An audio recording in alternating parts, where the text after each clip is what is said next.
மணத்தக்காளி கீரை 3-4 நாளைக்கு தொடர்ந்து எடுத்துக்கிட்டு இருந்தீங்கன்னா கண்டிப்பா வாய்ப்புண், வயிற்றுப்புண், குடல் புண்ணுன்னு அத்தனையுமே ஆறி போகும். S, absolutely. ஹலோ கைஸ், இன்றைக்கி நம்ம மேஜிக் கிச்சனில் மணத்து தக்காளி கீரை பொரியல் எப்படி செய்கிறதுன்னு வாங்க பார்க்கலாம்.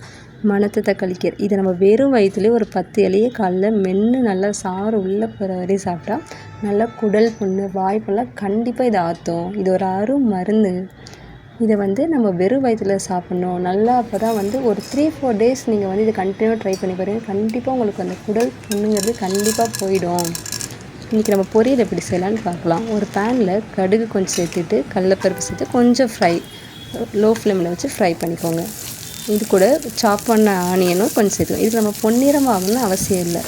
அப்படியே நம்ம நார்மலாக இருந்தாலே நமக்கு போதும். இதில் நான் இன்றைக்கி பச்சை மிளகாய் எதுவும் ஆட் பண்ணல, சில்லி. உங்களுக்கு வேணால் நீங்கள் ஆட் பண்ணிக்கோங்க. ஏன்னா ஆல்ரெடி எனக்கு வயிற்றில் புண்ணு இருக்குது, வாயில் புண்ணு இருக்குது.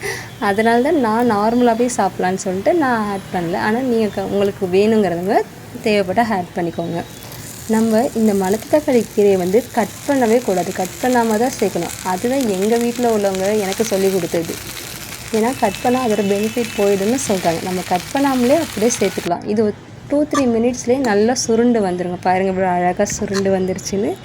நல்லா நம்ம இதை கொஞ்சம் மெதுவாகவே ஃப்ரை பண்ணிக்கலாம். ஏன்னா இது இதில் கொஞ்சம் கசப்பு தன்மை இருக்கும். அதனால் கொஞ்சம் பொறுமையாக நல்லாவே ஃப்ரை பண்ணிக்கலாம்.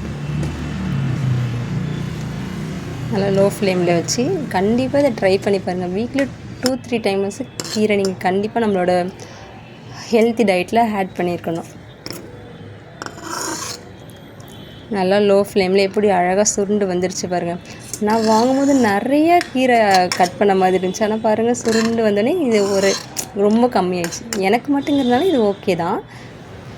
இது கூட சேர்த்து நான் பீனட்டும் செய்கிறேன். பீனட்டுங்கிறது நம்ம ஒரு நல்ல ஒரு ப்ரோட்டீன். அது நம்ம பாடிக்கு நிறைய ப்ரோட்டீன் தேவைப்படும். அந்த ப்ரோட்டீன் நம்ம பாடிக்கு ஏற்ற அளவுக்கு நம்ம சாப்பிடணும். அப்போ தான் நம்ம பாடி அப்சர்வ் பண்ணிட்டு பேலன்ஸாக நம்ம ஹேருக்கு, நெயிலுக்கெலாம் நம்மளுக்கு சென்ட் பண்ணோம், அதை சப்ளை பண்ணோம். இப்போ நமக்கே ப்ரோட்டீன்லாம் அது எப்படி சப்ளை பண்ணும்? என்ன மாதிரி ஹேர் லாஸ் தான் ஆகும். நல்லா பீனட் போட்டு அது கூட சால்ட் ஆட் பண்ணிக்கோங்க. இது நம்மளோட குட்டீஸ்க்கு, நம்ம பெரியவங்க எல்லாருமே சாப்பிட்லாம். ஆனால் சில பேருக்கு பீனட் அலர்ஜி இருக்கும். அவங்க மட்டும் டாக்டர் கன்சல்ட் பண்ணிட்டு சாப்பிடுங்க. அதுக்கு பதிலாக சப்ளிமெண்ட்ரி ப்ரோட்டீன் கண்டிப்பாக எடுத்துக்கோங்க. இது கூட நான் இன்றைக்கி ஆனியன், டொமேட்டோ சேர்த்துருக்கேன். அது ஒரு ஈவினிங் ஸ்நாக்ஸாகவும் நல்லாயிருக்கும், மார்னிங் பிரேக்ஃபாஸ்ட்டும் நல்லாயிருக்கும். இது கூட சாட் மசாலா ஆட் பண்ணிக்கோங்க.